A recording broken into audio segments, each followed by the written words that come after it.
네. 그러면 이제 4시 5분 됐으니까 이제 강의 시작하겠습니다. 일단 저는 이번에 DNA랑 위브랑 연합해서 진행하는 머신러닝 스터디 강의를 맡은 김승혁이고요.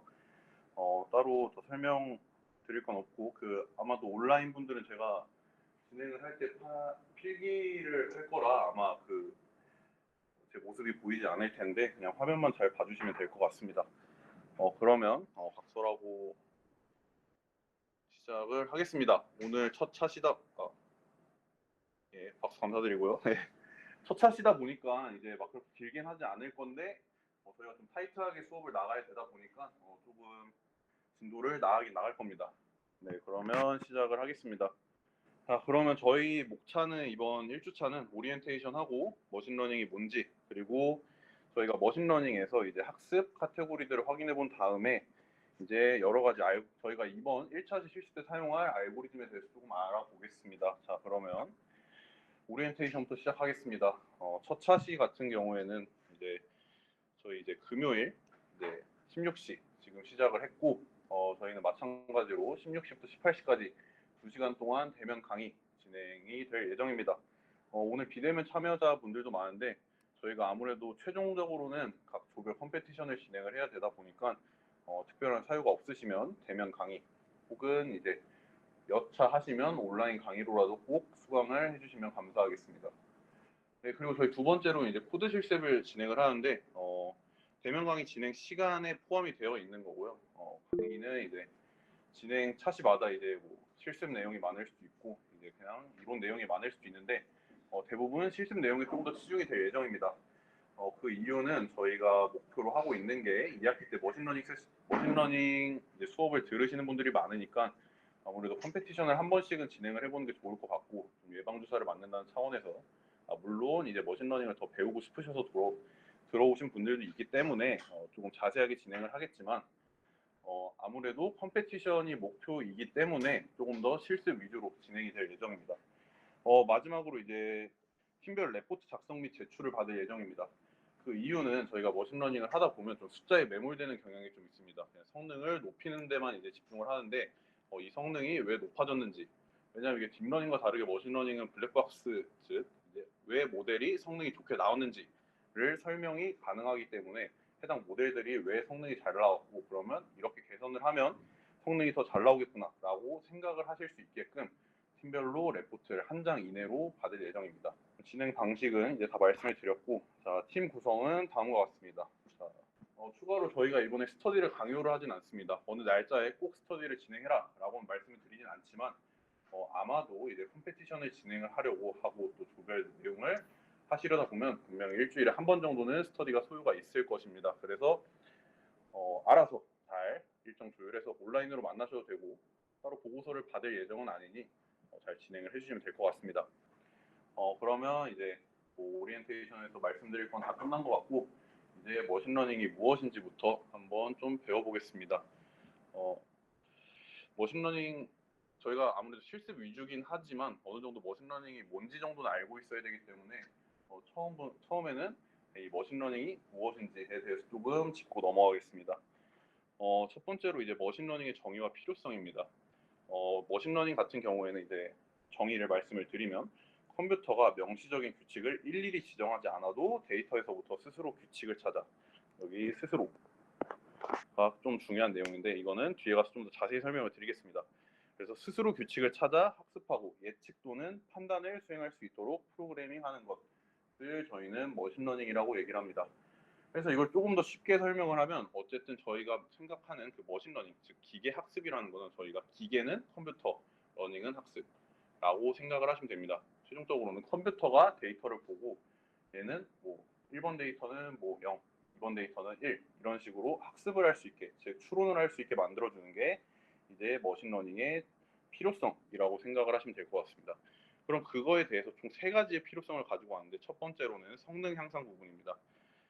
사람이 일일이 정의하기 어려운 복잡한 규칙이나 패턴을 가진 문제도 기계를 활용하여 해결할 수 있다.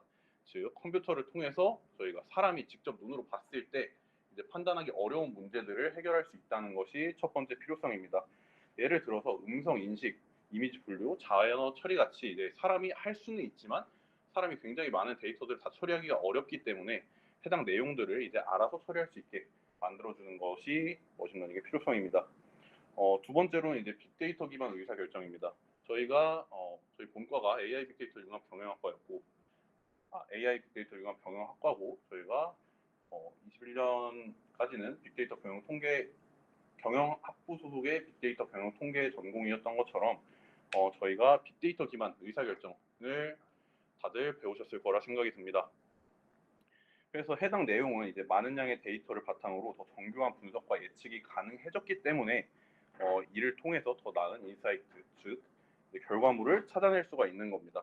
해당 내용은 이제 보다 전략적인 판단에 도움을 줄 수가 있는 것입니다. 그래서 저희가 지금까지는 데이터를 보고 명시적인 이제 통계 수치만 보고 확인을 했지만, 그러면 이 데이터에 대해서는 어떻게 이제 결과물이 나올까를 확인을 하면서 이제 최종적으로는 새로운 데이터들이 들어왔을 때, 그러면 얘는 이런 식으로 반응을 할 것 같다. 아니면 이 데이터들에 있는 수치를 이런 식으로 바꿔보면 더 좋은 재무제표가 나올 것 같다.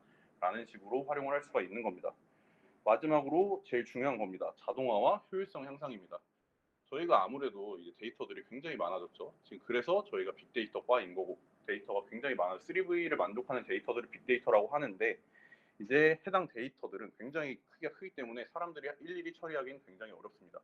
저희가 거의 대부분이 DNA 베이직 섹션이나 이제 본과 빅데이터 처리와 시각화를 수강하신 걸로 아는데, 거기서 사용한 데이터도 사실 많진 않지만 사람들이 일일이 확인하고 판단하기에는 굉장히 어렵습니다. 때문에 자동화와 효율성 향상에서 굉장히 큰 의의를 가지고 있는 겁니다. 반복적인 작업이나 판단을 기계가 대신 수행을 할 수 있게 됨으로써 시간과 비용을 절약할 수가 있었습니다. 때문에 해당 이제 사람이 개입하지 않고 기계로 학습을 시키기 때문에 사람의 개입 없이도 지속적으로 학습하고 개선이 되고 효율적으로 인사이트를 도출할 수 있게 된 것입니다. 그래서 일단 저희가 머신러닝이라는 걸 자세히 배우기 전에 가장 이제 저희 과에서 머신러닝을 처음 배우는 게 뭐냐라고 생각을 해보면 저는 단순 회귀 분석이라고 생각을 합니다. 그래서 단순 회귀 분석이라고 하는 것은 이제 입력 변수 x랑 출력 변수 y의 그 사이의 선형 관계를 분석을 하는 겁니다. 자, 예를 들어서 이제 이렇게 여기 있는 값들이 다 이제 어떤 x 값을 가지고 있는 그 비율이 되겠죠. 해당 데이터들이 될 건데, 그러면 이 x 값에 따라서 각 이제 출력 변수 y 값이 존재를 하겠죠. 그럼 예를 들어서 이 지점에 있는 데이터가 뭐 x가 10이고 뭐 y가 15다. 라고 이런 식으로 봤을 때 모든 데이터들을 보고 가장 이 점들의 위치를 잘 설명할 수 있는 식을 하나 구하는 것, 즉 방정식 함수를 하나 구하는 거를 이제 저희는 선형 회귀 분석이라고 얘기를 합니다. 그래서 선형 회귀 분석 같은 경우에는 어떻게 진행이 되냐라고 한다면 이 베타 1이랑 베타 제로를 구하는데 가장 중요하다고 생각을 하시면 됩니다. 회귀 분석을 다들 배웠을 거라 생각해서 좀 간단하게 설명만 하고 넘어가겠습니다. 저희가 데이터를 보면서 조금씩 수정을 해나가는 겁니다. 일단 실제로 저희가 볼 수 있는 값은 x랑 y 값이죠. 이 베타 1이랑 베타 제로 값은 저희가 아직 알지 못하는 값입니다. 저희가 그러면 해당 내용을 봤을 때 이제 x가 첫 번째 데이터에서 x가 10이고 y가 15다. 두 번째 데이터에서는 x가 12고 y가 17이다. 이런 식으로 봤을 때 해당 데이터들의 분포를 보고 이 가장 적합한 베타 1과 베타 제로를 찾아내는 게 선형 회귀 분석의 목표입니다. 그래서 해당 값들을 당연히 선형으로 표현이 모든 데이터가 가능하다면 되게 좋겠죠. 다만 지금 데이터만 보시다시피 지금 이 선형 회귀 분석에 맞는 이제 이 베타 1 값과 베타 제로 값을 찾았다고 하더라도 정확하게 표현이 가능하진 않습니다. 물론 그 점 위에 이런 점처럼 이제 그 선 위에 정확하게 올라오는 점도 있겠지만 당연하게도 모든 데이터를 완벽하게 표현을 하진 못합니다. 이런 식으로 그 y 값이 실제로 y값이 실제로 차이가 있는 이제 선형 회귀식을 저희가 찾는 것이 목표입니다. 그러면 저희는 이 완벽하게 표현하지 못하는 식을 왜 찾냐라고 한다면 저희는 완벽하게 찾는 게 아니라 조금 이 오차 값을 줄여나가는 그 식을 찾아내는 겁니다. 저희가 봤을 때 이 베타 1과 베타 제로 값을 조금 더 수정을 해나가면서 그러면 얘네들의 최종 이 차이 값들이 가장 적은 베타 1과 베타 제로를 고르는 게 저희 선형 회귀 분석의 목표라고 보시면 될 것 같습니다. 저희가 이제 조금 뒤에 가서 배우겠지만 이 차이 값들을 저희는 이제 오차라고 부르고요. 그 오차들을 줄여나가는 학습 방식이 대부분의 머신러닝의 가장 기본적인 골자라고 보시면 될 것 같습니다. 그러면 이제 앞으로 아마 뒤에서 모델이라는 걸 설명할 때 대부분 가장 이해하기 쉬운 그 선형 회귀 분석을 사용할 거니까 해당 내용은 만약에 아직 회귀 분석을 들으시지 않았거나 아니면 이제 좀 이해가 좀 안 되신다라고 하신다면 이제 집에 가서 한번 회귀 분석에 대해서 좀 복습을 해보시거나 아니면 다시 공부를 해보시는 게 좋을 것 같습니다. 그래서 일단 해당 내용을 넘어가고 이제 머신러닝이 실제 원래 전통적 프로그래밍을 통한 데이터 분석과 무엇이 다른지를 확인을 해보겠습니다. 첫 번째로 전통적 프로그래밍의 접근 방식입니다. 저희가 사람이, 즉 인간이 직접 규칙을 코딩하는 것을 전통적 프로그래밍이라고 합니다. 예를 들어서 저희가 데이터를 보고 이 사람은 키가 180보다 넘는다. 180이 넘는다. 그러면 0으로 분류하고 180보다 작다 하면 1로 분류하고. 네, 그래서 사람이 직접 이제 규칙을 코딩하는 것을 이제 전통적 프로그래밍이라고 합니다. 근데 머신러닝은 아까 뭐였죠? 데이터를 기반한 컴퓨터가 사람이 학습을 하게 하는 게 아니라 직접 컴퓨터가 이 데이터의 분포를 학습한다. 스스로 학습해서 정의하는 거를 저희는 기계학습 즉 머신러닝이라고 하는 겁니다. 그 다음은 입력입니다. 그러면 저희 사람이 아까 말씀드린 것처럼 180 이상 이하를 나누려면 데이터도 당연히 있어야 되고 그럼 규칙을 사람이 직접 정해야겠죠. 그래서 그 두 가지를 입력으로 받고 출력은 이 사람은 뭐 1입니다. 또 사람은 0입니다. 이런 식으로 결과값을 받게 되는 것입니다. 머신러닝은 어떻게 되냐라고 한다면 저희는 실제로는 데이터만 받아도 됩니다. 그 이유는 조금 더 뒤에 가서 자세히 설명을 드리겠지만 데이터에 있는 결과를 미리 사람이 정립을 해놓은 게 있을 겁니다. 그러면 180을 기준으로 나눠지는 걸 저희가 확인을 할 수가 있겠죠. 그럼 해당 그 데이터를 가지고 컴퓨터는 규칙만 학습을 하게 되는 겁니다. 사람이 직접 그걸 나눠주지 않아도. 그래서 출력입니다. 전통적 프로그래밍 같은 경우에는 그래서 굉장히 쉽게 원하는 결과를 받을 수가 있습니다. 다만 머신러닝 같은 경우에는 저희가 아까 말씀드린 것처럼 어떤 식을 이제 학습을 하신다고 생각을 하시면 됩니다. 자, 예를 들어서 이제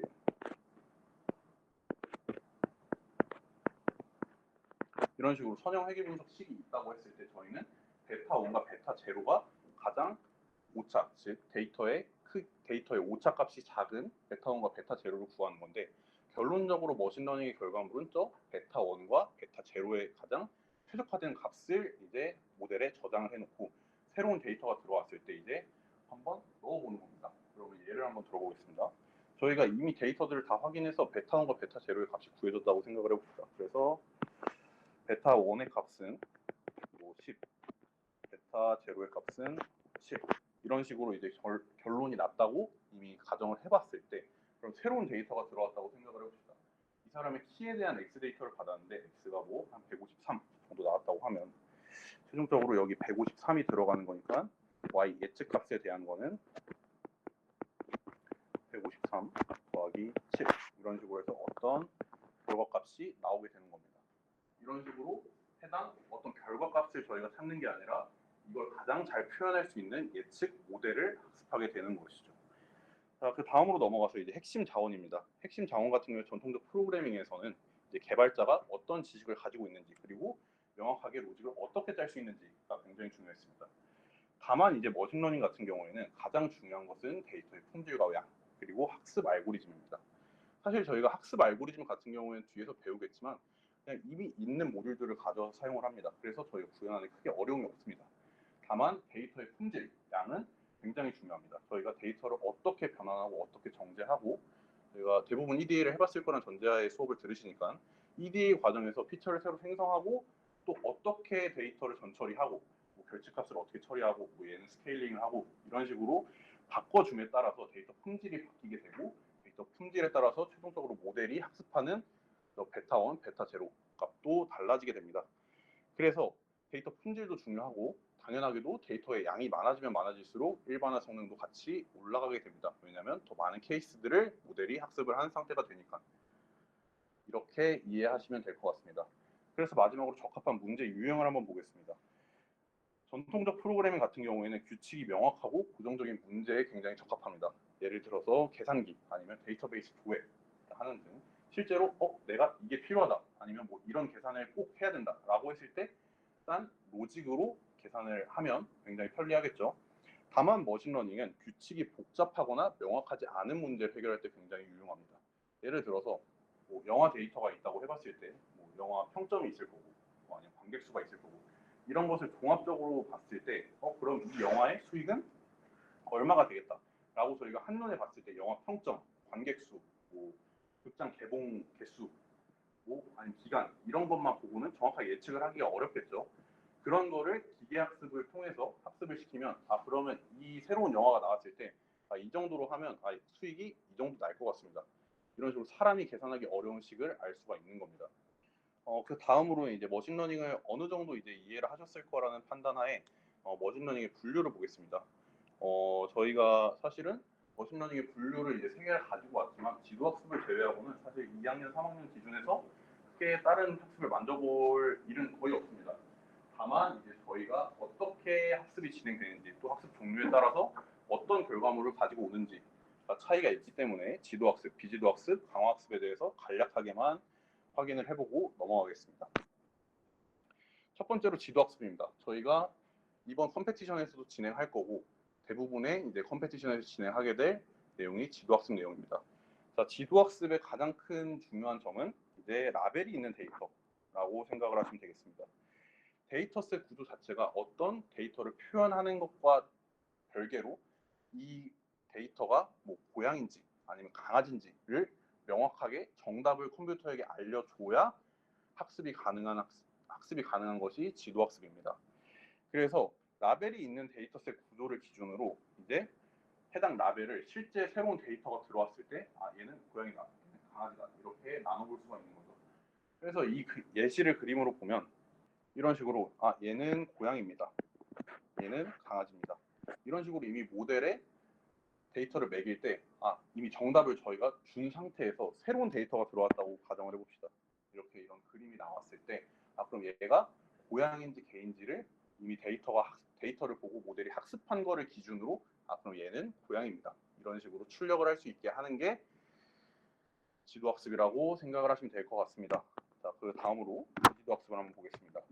비지도학습 같은 경우에는 이제 앞서 말했던 것과 달리 라벨이 없는 데이터의 구조나 패턴을 스스로 발견해내는 방식이라고 생각하시면 될 것 같습니다. 앞에서는 저희가 이미 데이터를 매길 때 얘가 고양인지 강아지인지 명시를 해주고 학습을 했었죠. 다만 비지도학습에서는 그 정답을 알려주지 않습니다. 얘가 고양인지 개인지는 확인이 불가하고 컴퓨터가 알아서 고양이랑 강아지 사진을 쭉 받았을 때 그럼 얘는 고양이는 뭐 꼬리가 긴 특징이 있네, 뭐 아니면 걔는 뭐 귀가 이제 내려가 있는 특징이 있네, 이런 식으로 컴퓨터가 알아서 그걸 학습을 하게 되고 최종적으로는 그러면 얘랑 얘는 뭐 다른 종이니까 0번과 1번으로 분류하겠습니다. 이렇게 나오는 결과물이 있는 게 비지도학습입니다. 근데 이제 비지도학습에서 중요한 점은 뭐가 하나 있냐면 이제 앞서 말했던 것처럼 라벨이 있는 데이터들은 저희가 이미 사람이 고양이가 0이다, 뭐 개가 1이다 이런 식으로 라벨링, 즉 정답을 이미 부여해준 상태로 학습을 시켜야 됩니다. 다만 이제 비지도학습에서는 아까 말씀드렸다시피 라벨이 없습니다. 그래서 해당 특징을 학습하는 것이 굉장히 컴퓨터에 의존을 하기 때문에 사람이 발견하기 어려운, 즉 직관적으로 보기 어려운 이제 구분점들을 컴퓨터가 찾아낼 수 있다라는 장점이 있습니다. 그렇기 때문에 사람의 지식이 들어가지 않고 컴퓨터가 알아서 숫자만 보고 그럼 얘는 군집 1번, 얘는 뭐 군집 2번 이런 식으로 나눠지기 때문에 사람이 실제로 생각하기 어려운 특징점들을 잡아낼 수 있다라는 이점이 있습니다. 마지막으로 강화학습입니다. 강화학습 같은 경우에는 저희가 저희 과에서도 잘 배우지 않는 방식이지만 일단 학습의 대분류에서 있기 때문에 가지고 왔습니다. 환경과 상호작용을 해서 보상을 최대화하는 행동 전략을 학습하는 방식이 강화학습입니다. 예를 들어서 저희가 앞서서는 뭐 고양이를 고르면 고양이는 0번, 개는 1번 이런 식으로 분류를 하거나 아니면 비지도학습에서는 얘는 이런 특징이 있네, 이쪽, 얘는 저런 특징이 있네, 저쪽 이런 식으로 나눴었죠. 강화학습은 그 앞에 있는 그 데이터들의 분류들을 보고 이제 해당 데이터를 나누는 것과 달리 이제 환경과 상호작용을 해서 보상을 최대화하는 행동 전략을 학습을 하게 됩니다. 예를 들어 보겠습니다. 해당 지금 미로가 있는데 이렇게 위쪽으로 올라가면 길이 막혀 있죠. 이쪽으로 올라가면 길의 선택지가 늘어나죠. 그러면 저희 컴퓨터에게 저희는 보상을 어떤 식으로 주면 되냐면 길이 막혀 있으면 보상을 적게 주고 길이 열려 있으면 보상을 크게 주면 되는 겁니다. 그러면 컴퓨터는 그 보상이 많은 쪽으로 학습을 하게 되고, 그 여기서 이미 보상에 대한 학습을 할 때, 그럼 열려있는 쪽이 조금 더 보상이 많네 라고 하게 된다면 최종적으로는 이쪽으로 가볼까? 아니면 저쪽으로 가볼까 했을 때 열려있는 쪽이 위쪽이니까, 왼쪽이니까 왼쪽으로 가게 되는, 즉 보상이 큰 방향으로 가게 되는 학습 방식을 저희는 강화학습이라고 합니다. 다만 비지도 학습은 저희가 군집화를 하면서 저희가 조금 해볼 텐데, 강화학습 같은 경우에는 해당 머신러닝 스터디에서는 진행하지 않으니 그냥 이런 사전 지식만 생각을 하시면 될 것 같습니다. 그 다음으로 이제 사이킨런에 대해서 설명을 드리겠습니다. 사이킨런이라는 건 이제 파이썬 기반의 오픈소스 머신러닝 라이브러리라고 생각을 하시면 되는데, 파이썬 기반 오픈소스 머신러닝 라이브러리 이렇게 하니까 좀 헷갈리실 텐데, 그냥 머신러닝 쓸 때 많이 쓰는 그냥 모듈이라고 생각을 하시면 됩니다. 그래서 얘는 이제 다양한 알고리즘을 쉽고 일관된 방식으로 사용할 수 있도록 도와주는 도구라고 생각을 하시면 됩니다. 저희가 빅처시나 아니면 DNA에서 공부를 했던 것처럼 판다스나 넘파이 같은 것들이라고 생각을 하시면 돼요. 그래서 약칭은 이제 sklearn 이런 식으로 사용을 하고, 최종적 저희가 import pandas pd 아니면 뭐 numpy는 mp 이런 식으로 그냥 줄여 쓰는 약칭이라고 생각을 하시면 됩니다. 그래서 얘 같은 경우에는 사이킨런 같은 경우에는 간단하고 직관적인 API 그리고 많은 알고리즘을 내장하는 특징이 있습니다. 그리고 가장 중요한 거, 저희가 EDA랑 EDA가 아니라 베이직 섹션이랑 빅데이터 처리와 시각화 수업을 들으면서 가장 많이 사용했을 넘파이와 판다스와 호환성이 굉장히 뛰어납니다. 그래서 대부분의 이제 필수 코드를 돌릴 때 넘파이랑 판다스 그리고 이 사이킨런을 사용하게 될 예정입니다. 그리고 가장 중요한 점이 어떤 모델, 즉 알고리즘만 제공을 하는 게 아니라 이 알고리즘의 이제 평가가 어떻게 되는지, 또 학습은 어떻게 시키는지, 또 튜닝은 어떻게 하는지에 대해서 이제 한 번에 가능한 것이 이제 사이킨런입니다. 자, 그러면 저희가 이제 사이킨런에서 있는 가장 대표적인 모듈들을 좀 보겠습니다. 일단 로드 데이터셋 같은 경우에는 이제 말 그대로 데이터를 불러오는 모듈입니다. 그래서 아이리스 아니면 다이젯 같은 이제 내장 데이터, 즉 이미 저희가 대부분 그 CSV 파일을 다루는 걸 해보셨을 거니까 그렇게 CSV를 다운을 받아서 이렇게 보는 게 아니라 그냥 원래 있는 이 사이킨런에 있는 데이터를 가지고 와서 바로 실습을 해볼 수 있는 이제 모듈입니다. 그리고 전처리 모듈은 이제 뭐 스탠다드 스케일러, 민맥 스케일러 아니면 벌칙스 처리 이런 거에 쓰는 건데, 스케일러는 간단하게 설명을 드리면 정규화라고 생각하시면 됩니다. 데이터가 이상치가 엄청 크면 이제 스케일을 할 때 좀 이제 이상치가 없어지게 이제 자르는 방법이 있고, 또 그 값들의 분포만 데이터로 바꿔주는 방법이 있는데, 해당 내용은 4차 시에 조금 더 자세하게 배울 거니까 그때 좀 더 자세하게 보시면 될 것 같습니다. 다음으로 모델링 방법입니다. 이제 아까 계속 설명했던 선형회기, 아니 뭐 모디스트, 회기, 결정트리, 뭐 소프트 벡터 머신, KNN, 랜덤 포레스트, 정말 여기 써있는 거 말고도 정말 많은 모델이 있는데, 해당 모델들을 나중에 순차적으로 하나하나 확인을 해볼 거고, 오늘 확인할 모델은 이제 선형회기는 넘어가고요. 이제 저희는 KNN 모델에 대해서 좀 자세하게 볼 겁니다. 다음 페이지부터 확인을 해보시고, 그리고 평가를 할 때는 이제 정확도, 정밀도, 재현율, F1 스코어, ROC, AUC를 볼 건데, 해당 내용들은 2주차에 조금 더 자세하게 배울 거니까 지금은 정확도에 대해서만 조금 이해를 하고 계시면 될 것 같습니다. 정확도, 말 그대로 얘가 얼마나 맞았는지를 보시면 됩니다. 저희가 예를 들어서 100개를 예측할 건데 100개에 대한 정답이 있겠죠? 그럼 100개 중에 90개 맞췄다. 그러면 어큐러시가 0.9, 90% 정답률입니다. 이런 식으로 나오는 걸 어큐러시라 생각을 하시면 되고, 튜닝은 이제 뭐 그리드 서치, 랜덤 서치, 뭐 교차 검증 이런 게 있는데, 해당 내용은 조금 더 뒷차시에서 배울 거니까 그때 조금 더 자세하게 봅시다. 마지막으로 파이프라인은 저희가 앞서 얘기했던 뭐 전처리 기법, 뭐 아니면 모델링, 아니면 뭐 평가, 튜닝 이런 것들을 한 번에 사용할 수 있도록 파이프라인을 정리를 해주는 거를 파이프라인이라고 하는데, 해당 사이킨런에서도 전처리와 모델을 한 번에 일괄 처리할 수 있게 파이프라인을 제공을 하고 있습니다. 자, 그러면 이거는 참고로 그 외우시거나 뭐 그러실 필요는 없고 그냥 그때부터 찾아 쓰시면 됩니다. 그래서 이제 사이킨런을 통해서 이제 머신러닝을 학습을 시키려면 어떻게 진행을 해야 되냐라고 하면, 첫 번째로는 일단 데이터를 불러와야겠죠. 학습을 시키려면 해당 데이터를 모델에 알려줘야 되니까. 그럼 당연히 데이터를 불러왔으면 이제 모델을 통해서 이제 학습을 진행을 하게 됩니다. 그럼 이제 모델 학습을 해서 이제 대충 데이터의 이제 형태를 알았으면 모델이 대충 뭐 선형 회귀에서는 뭐 아까 말씀드린 것처럼 베타 1이랑 베타 제로를 학습을 했겠죠. 그러면 이제 새로운 데이터를 넣어서 얘가 예측을 얼마나 잘하나를 확인을 해보는 겁니다. 그래서 예측을 한 후에 그럼 얼마나 잘하나, 즉 오차가 얼마나 심한가를 기준으로 평가를 진행하면 이제 머신러닝의 큰 과정이 마무리가 되게 됩니다. 그래서 저희가 오늘 쓸 키 알고리즘은 KNN 알고리즘입니다. KNN 알고리즘을 가져온 이유는 이제 차차 설명을 드리겠습니다. KNN 알고리즘 같은 경우에는 거리 기반 분류 방법입니다. 그래서 새로운 데이터를 분류할 때 가장 가까운 K개의 이제 이웃을 보고 다수결로 분류를 하는 겁니다. 해당 좀 직관적인 이미지는 뒷파트에서 한번 확인을 해보겠습니다. 그래서 유사한 데이터가 가까이 있다는 전제하에, 그러니까 내가 이 데이터를 새로 넣었을 때 그 왼쪽, 오른쪽, 위아래에 있는 데이터들이 대부분이 뭐 1로 구성이 돼 있다. 그럼 나도 1이겠구나 라고 이런 식으로 생각을 하고 유클리디안 거리라는 걸 사용을 해서 판단을 하게 되는 겁니다. 예시로 보면 어떤 꽃, 즉 저희 아이리스 데이터가 이제 뒤에서 보겠지만 붓꽃 데이터인데 가장 가까운 5개의 꽃이, 가장 유클리디안 거리가 가장 가까운 5개의 꽃이 이제 뭐 시투사라면 이제 해당 꽃도 똑같이 분류가 되는 겁니다. 그래서 이 아까 말씀드린 것처럼 K, 즉 K는 알고리즘에서 K가 뜻하는 바는 이 얼마나 가까이 있는 데이터를 몇 개나 볼 거냐라는 겁니다. 그래서 얘를 한번 조정을 해보는 걸 저희가 이번 과제, 즉 실습이랑 실습 과제로 진행을 할 예정입니다.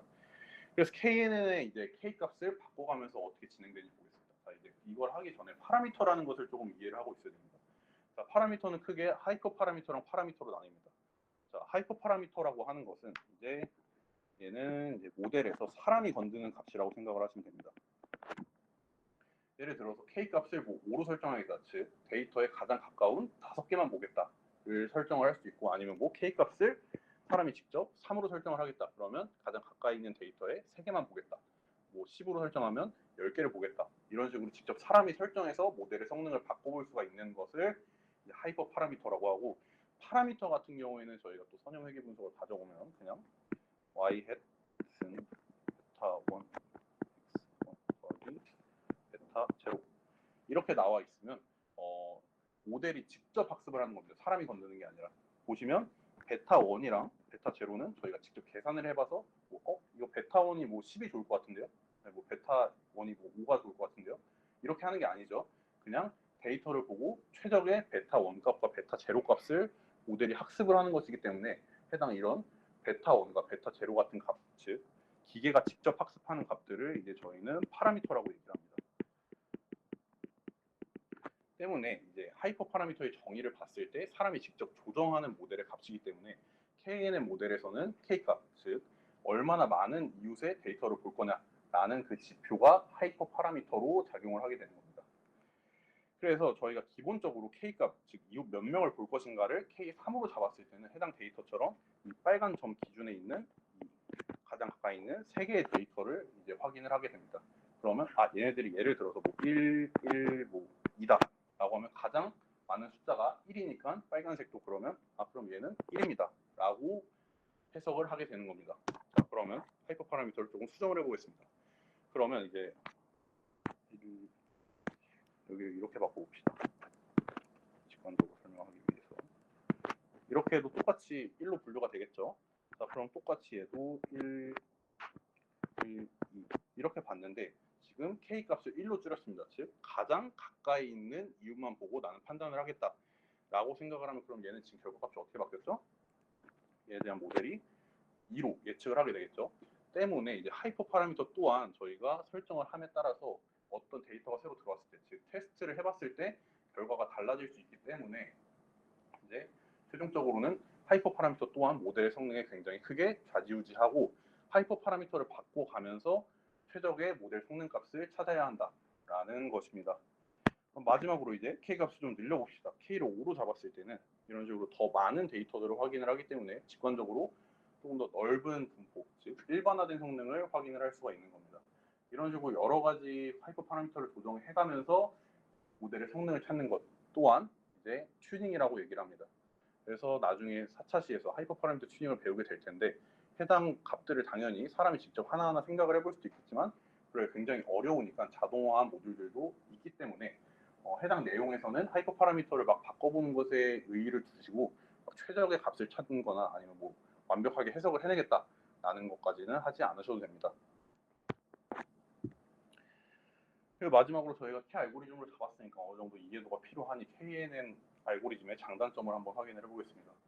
KNN 모델의 장점은 개념이 직관적이고 이해하기가 쉽다는 점입니다. 저희가 어떤 거였죠? 유클리디안 거리, 즉 이 데이터가 다른 데이터들과 얼마나 거리가 멀리 있냐를 몇 개, K개만 보겠다라는 알고리즘이기 때문에 굉장히 개념이 직관적이고 이해하기 쉽습니다. 그리고 학습 과정이 따로 존재하지 않습니다. 대부분의 이제 선형 회귀든지 다른 모델들은 파라미터를 계속 바꿔가면서 최적의 이제 그 파라미터 값을 찾도록 학습을 하는데 KNN 같은 경우에는 저희가 방금 말씀드렸다시피 그냥 데이터를 새로 넣었을 때 해당 데이터들과 가장 가까운 K개의 데이터들의 유클리디안 거리만 계산해주면 됩니다. 때문에 따로 학습 과정이 없고 메모리 저장이 굉장히 용이합니다. 단점이 있습니다. 단점 같은 경우에는 예측 시에 모든 훈련 데이터의 거리를 계산해야 되기 때문에 계산량이 굉장히 큽니다. 때문에 이제 데이터가 많은, 즉 고차원 데이터에서는 성능이 굉장히 떨어지는 것을 확인을 할 수가 있습니다. 또한 이상치에 굉장히 민감합니다. 해당 내용은 다음 장에서 좀 봅시다. 그래서 이제 K는 알고리즘은 이제 유클리디안 거리를 사용한다고 했는데 유클리디안 거리라는 게 뭔지 정확하게 보시면 될 것 같습니다. 유클리디안 거리라는 거는 이제 봤을 때 저희가 이제 대부분 뭐 고등학교 나오셨을 거니까 그냥 방정식의 점과 점 사이의 거리는 계산하는 법이 어렵지 않죠. 피타고라스를 사용을 하면 할 수가 있는데 예를 들어서 저희가 이 점과 이 점의 이제 길이를 한번 생각을 해본 길이, 즉 거리를 계산한다고 생각을 해봅시다. 그러면 뭐 여기 x1 값이 있을 거고 여기 뭐 x2 값이 있겠죠. 그리고 여기 y1, 여기 y2 값이 있을 겁니다. 그럼 해당 거리는 어렵지 않게 구할 수가 있죠. 이런 식으로 하는 거를 저희가 x가 굉장히 여러 개 있다라고 생각을 해본 겁니다.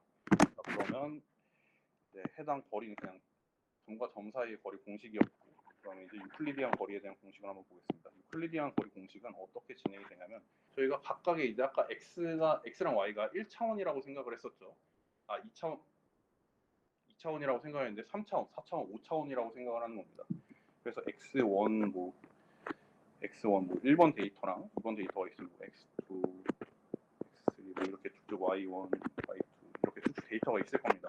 그럼 해당 점들끼리 x1이랑 y1의 거리, 뭐 x2랑 y2의 거리 이걸 다 계산을 하는 겁니다. 다 계산을 한 다음에 제곱을 때리고 그거를 합치고 루트를 씌운 게 이제 유클리디안 거리 공식입니다. 그렇게 봤을 때 어떤 일이 벌어지냐면 예를 들어서 모든 데이터에서는 거리가 가까운데 하나만 거리가 정말 극단적인 예시로 하나만 차이가 뭐 10만이랑 뭐 3이라고 생각을 해봅시다.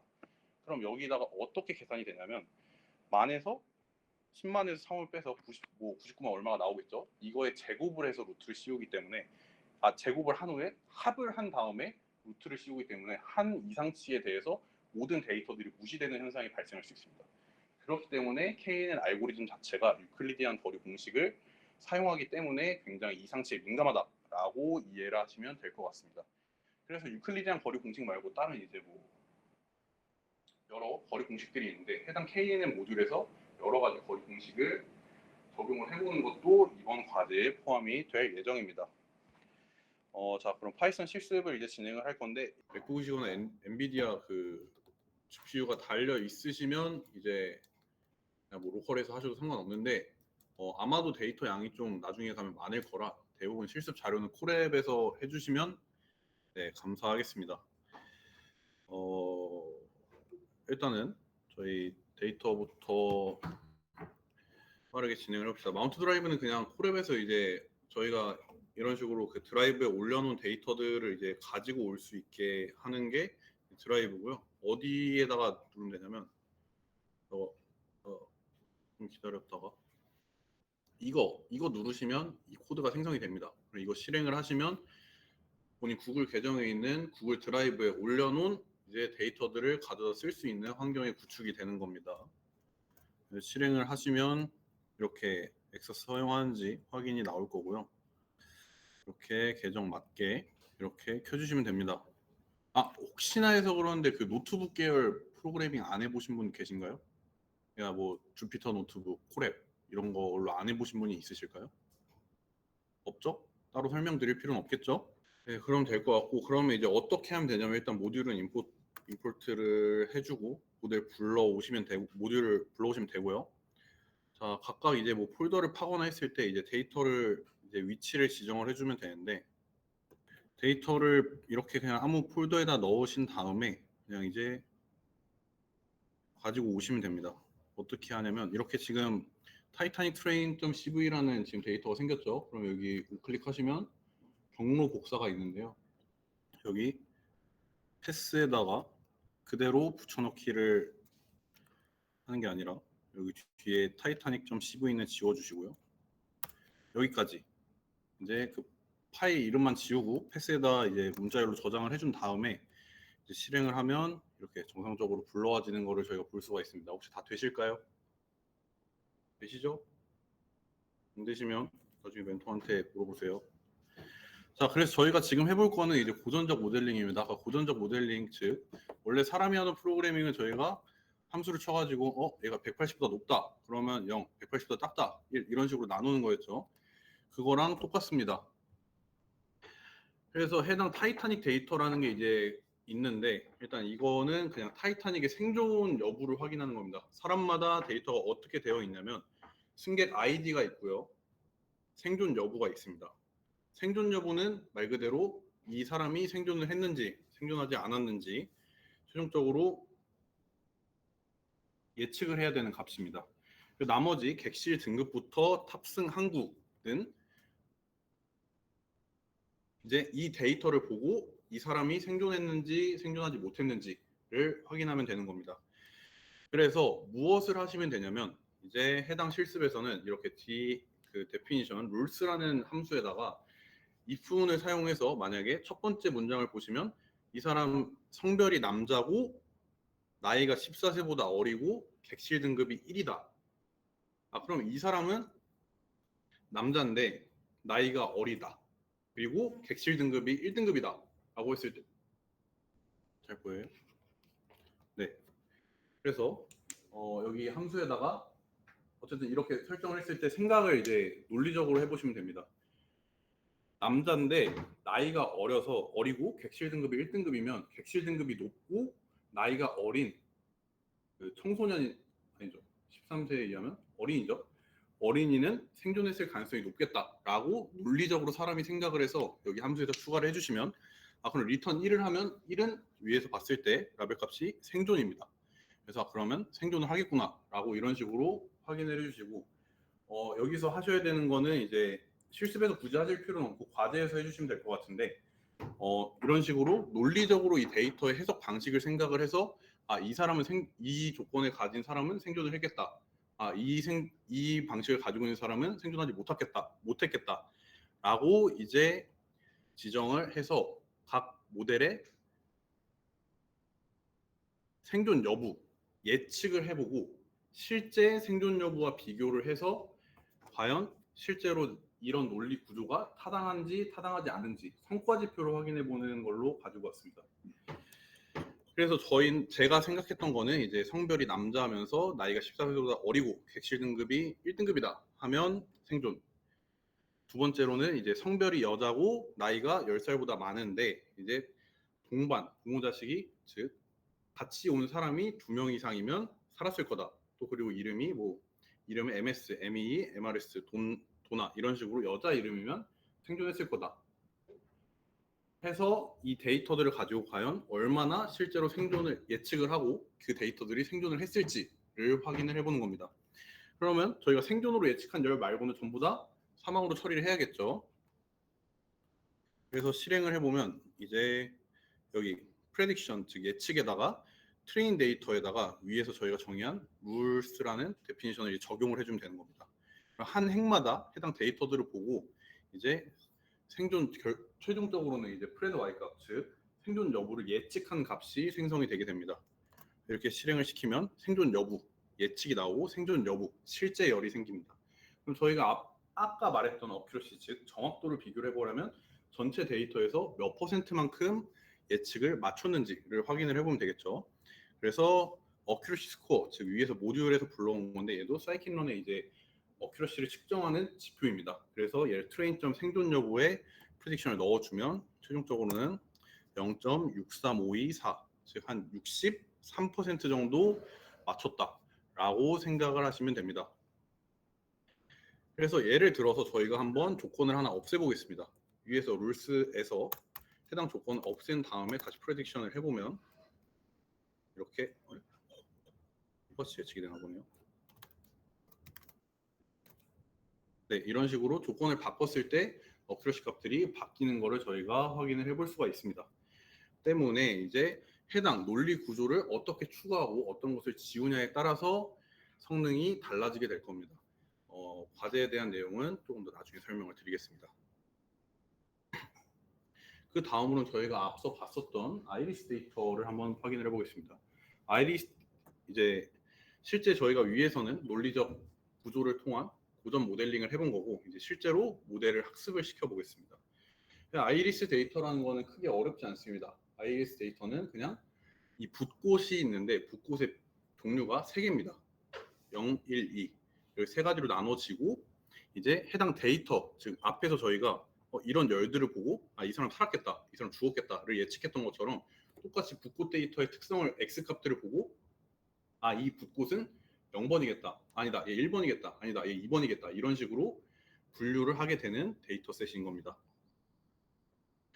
그래서 얘는 로드 아이리스라는 사이킨런 내장 모듈을 사용해서 불러오게 됩니다. 그래서 아이리스에 이렇게 저장을 하고 아이리스 키를 즉 이 데이터의 피처들이 그 값들이 무엇이 있는지를 확인을 해보면 될 것 같습니다.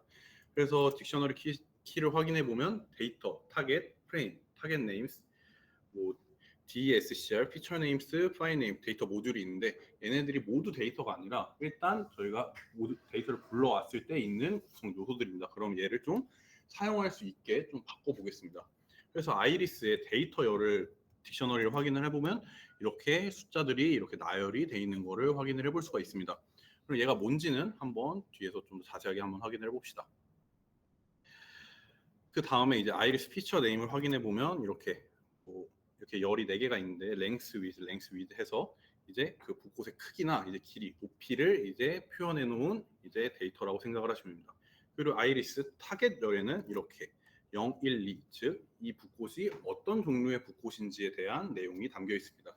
그러면 이제 그 타겟 네임스를 보면 0번은 뭐 시토사, 뭐 2번은 이게 있고 3번 0, 1, 2마다 이제 이렇게 타겟 네임이 있다라고 생각을 하시면 되고요. 이 DSCR 같은 경우에는 그냥 데이터가 어떤 특성을 가지고 있는지, 얘가 뭐 표준 편차가 얼마고 평균이 얼마고 이런 분산이나 그런 통계 지표를 저장해 놓은 열입니다. 그래서 저희가 쓸 거는 그런 모음은 필요하겠죠. X 값이랑 Y 값만 있으면 학습을 시킬 수가 있다고 저희가 앞선 이론에서 확인을 했었죠. 그래서 X 값에다가 데이터를 넣을 건데 데이터 중에 어떤 거? 피처, 즉 X 값만 이제 골라내서 넣는 겁니다. 그래서 컬럼스에다가 아이리스 데이터에 피처스 네임이라는 열을 가지고 있는 데이터들만 뽑아내겠다. X 값에 이렇게 저장이 되는 것이죠. Y 값에는 아이리스 데이터의 타겟을 볼 거고 컬럼 당연히 타겟만 있으면 되겠죠. 그래서 각각 얘를 데이터 프레임으로 만들어 줍니다. 그래서 얘를 확인을 해보면 이런 식으로 각각 뭐 길이나 높이가 얼마인지가 나오고 얘는 그럼 타겟 0번, 얘는 타겟 1번 이런 식으로 표현이 가능한 걸 확인할 수 있습니다. 그럼 저희가 항상 학습을 할 때는 데이터 프레임 형식으로 되어 있어야 학습하기가 용이하겠구나 라고 이해를 하시면 되는 겁니다. 그래서 이제 데이터 프레임의 이제 인포메이션을 확인을 해보면 이런 식으로 이 각각의 열들이 어떤 형태로 되어 있는지, 실수형으로 되어 있는지, 뭐 정수형으로 되어 있는지, 아니면 문자열로 되어 있는지 확인을 해볼 수가 있고요. 그래서 이제 모델링을 직접 한번 해보겠습니다. 자, 모델링 같은 경우에는 이제 X에다가 이제 타겟 값이 들어가면 안 되겠죠. 왜냐하면 저희가 X 값에 만약에 타겟이 들어가 있다. 즉, 이 붓꽃이 어떤 붓꽃인지를 예측할 내용이 이미 X 값에서 확인을 하면 당연히 성능이 무조건 100%로 나오겠죠. 왜냐하면 답을 보고 답을 베껴 쓰는 거니까. 때문에 X, 즉 피처에 넣는 값들은 꼭 타겟 값을 넣으면 안 됩니다. 타겟 값을 넣는 순간 해당 모델은 이제 나중에 배울 과적합이라는 게 일어나게 되는데 해당 저희가 본 데이터에 대해서만 이제 이해를 하게 되는 겁니다. 어쨌든 그 부분은 넘어가고요. 그래서 x 값에다가는 타겟 값을 제외한 피처들만 넣어주고 y 값에 타겟 값을 넣어주면 되는 겁니다. 그래서 x의 이제 그 형태를 보면 150개, 150,4가 되어 있는데 얘는 데이터의 개수가 150개고 이제 열이 4개가 있다라고 생각을 하시면 됩니다. 위에서 봤던 것처럼 지금 열이 4개, 그리고 위아래로 지금 헤드 멤버스 5개인데 여기를 지우면 이런 식으로 150번까지 149번 0번부터 시작이니까 150개의 데이터가 있는 거를 확인을 해볼 수가 있고요. 그래서 Y 쉐이프 같은 경우에도 딱 한 열에 대해서 150개의 타겟값만 있으면 되니까 이렇게 150이 되는 걸 알 수 있습니다. 그러면 저희가 학습을 시키기 위해서 저희가 이제 데이터 스플릿이라는 걸 할 건데 그냥 말 그대로 데이터를 학습했을 때이터랑 평가했을 데이터를 나눈다고 생각을 하시면 됩니다. 그래서 저희는 어떻게 할 거냐면 데이터 중에서 150개 데이터 중에서 105개, 즉 0.7 70% 정도 비율에 해당하는 데이터를 학습에 사용하고 나머지 30%를 학습을 한 모델에 평가를 해볼 겁니다. 그래서 저는 이제 순서를 어떻게 짜왔냐면 x.i록을 사용해서 105번째 열까지를 자르고 그리고 밑에 있는 나머지 105번부터 그 마지막까지 있는 열들을 가지고 왔습니다. 그래서 확인을 해보겠습니다. 그럼 얘를 했을 때 그러면 xtrain 값을 한번 보시면 이런 식으로 0번부터 104번 즉 105개의 데이터가 있는 거를 확인을 할 수가 있죠. 그리고 또 이제 ytrain 값을 보면 이렇게 타겟 값이 0부터 104번까지 이렇게 잘 되어 있는 것을 확인을 할 수가 있습니다. 자, 근데 여기서 한번 확인을 해봅시다. 그래서 저는 한번 y 테스트 값을 확인을 해봤는데요. 즉 저희가 실제로 예측했을 때 열을 보면 지금 105번부터 149번까지 모두 이제 예측이 2로 되어 있습니다. 이러면 저희가 모델을 학습시켜도 똑같이 다 2로 예측을 해야 되기 때문에 전혀 모델을 학습시키는 의미가 없겠죠. 때문에 저희는 어떤 모듈을 쓸 거냐면 이제 트레인 테스트 스플릿이라는 것을 사용을 할 겁니다. 해당 데이터를 저희가 i록을 사용해서 이제 임의로 105번부터 105번 1번 0번부터 104번까지 105번부터 150번까지 149번까지 데이터를 사용을 하는 게 아니라 이제 해당 사이킨런에 있는 트레인 테스트 스플릿이라는 함수를 사용해서 랜덤하게 뽑아낼 겁니다. 그래서 비율을 테스트 사이즈라고 하는 거는 저희가 트레인 테스트를 나누는 건데 테스트 사이즈가 얼마나 될지 즉 전체 데이터의 몇 %만큼 테스트로 사용할 건지 정하는 파라미터고요. 랜덤 스테이트 같은 경우에는 이제 고정성을 부여하기 위해 있는 겁니다. 랜덤 스테이트를 64로 적용을 하셔야 저랑 똑같이 데이터가 나눠지는 것을 확인할 수가 있을 겁니다. 그래서 이렇게 실행을 한 다음에 다시 확인을 하면 똑같이 70% 30% 나눠졌기 때문에 105개, 45개 이렇게 나눠지는 걸 볼 수 있는데 이제 다시 그럼 y 테스트 값을 확인을 해보면 이런 식으로 2만 뒤쪽에만 2가 몰려 있었으니까 얘네들을 2만 있는 게 아니라 저희가 랜덤하게 45개만 뽑아왔으니까 여러 가지 이제 인덱스 값들이 있는 이제 0, 1, 2가 섞여 있는 최종 예측 데이터를 만들 수가 있던 겁니다. 자, 그럼 이제 KNN 모델링을 하겠습니다. 어렵지 않습니다. 그냥 neighbor이라는 이제 이웃 개수, 즉 k 값을 저희가 지정을 해주면 되는데 지금 저는 3으로 잡았습니다. 그래서 KNN을 학습을 시킨 다음에 xtrain과 ytrain으로 학습을 시키고 최종적으로는 x테스트의 예측 값을 찾는 거죠. 아까 말한 대로 KNN 모델은 유클리디안 거리를 사용해서 가장 거리가 가까운 n개, k개의 이제 데이터를 보고 그럼 k개 중에 3개가 2니까 그럼 나는 2가 돼야겠다 이런 식으로 예측을 하게 되는 겁니다. 그래서 해봤을 때 그럼 y프레드 값에다가 x테스트의 데이터를 보고 이제 그러면 얘를 넣으면 이제 얘는 1이다, 2다, 0이다 이런 식으로 예측이 되겠죠. 그래서 y프레드 값에 저장을 한 걸 보면 이런 식으로 예측이 되는 것을 저희가 확인을 할 수가 있습니다.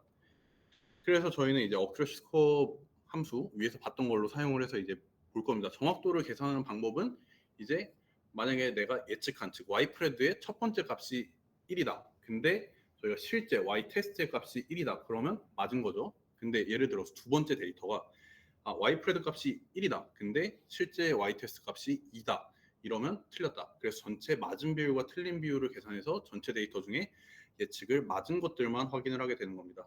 그래서 확인을 해봤을 때 정확도가 이렇게 0.9333, 즉 전체 데이터 아니라 테스트 데이터 45개에 대해서 93%만큼 정확하게 예측을 했다라고 생각을 이해를 하시면 되겠습니다. 지금까지 어려운 거 없죠? 네. 그래서 이제 과제를 설명을 드릴 건데 과제에 대한 세부 틀과 내용은 이제 각 멘토들을 통해서 그 개인 톡방에 들어갈 예정이고요. 저희가 간략하게만 설명을 해드리면 첫 번째 과제는 해당 위에서 했던 고전적 모델링을 통해서 이제 어떤 조건을 부여해야 가장 생존 확률을 예측하기 좋은가, 즉 생존 확률 예측의 정확도를 높일 수 있는가에 대한 함수를 작성해서 해당 파일로 제출을 하고 리포트를 써오면 되겠습니다.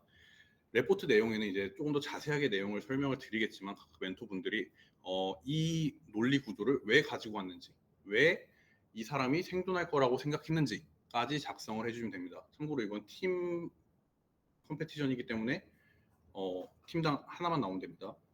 그 다음 두 번째는 이제 크게 어렵지 않습니다. 저희가 맨 밑에서 봤던 것처럼 이제 모델링을 할 때 이제 K 값, 즉 네이버스 값을 이제 바꿔가면서 이제 모델을 보는데 이제 해당 정확도를 최대한 높여주는 게 아니라 이제 이 n 값, 즉 k 값을 바꿔가면서 어떤 k 값이 어떤 하이퍼 파라미터를 k로 설정했을 때 가장 성능이 높은지 그리고 왜 그 성능이 높게 나왔는지를 작성을 해주시면 됩니다. 그래서 총 2개 파트로 작성이 되고요. 분량은 추후에 멘토분들께 공지를 드리겠습니다. 일단 1차시 실습 자료도 이렇게 마무리가 됐고요. 따로 질문 사항은 뭐 멘토분들이나 아니면 직접 학회장 저나 아니면 학생회 측에 질문을 해주시면 될 것 같습니다. 네, 그러면 머신러닝 스터디 1차시 수강하시느라 고생하셨고 다음 주 금요일에 뵙겠습니다. 감사합니다.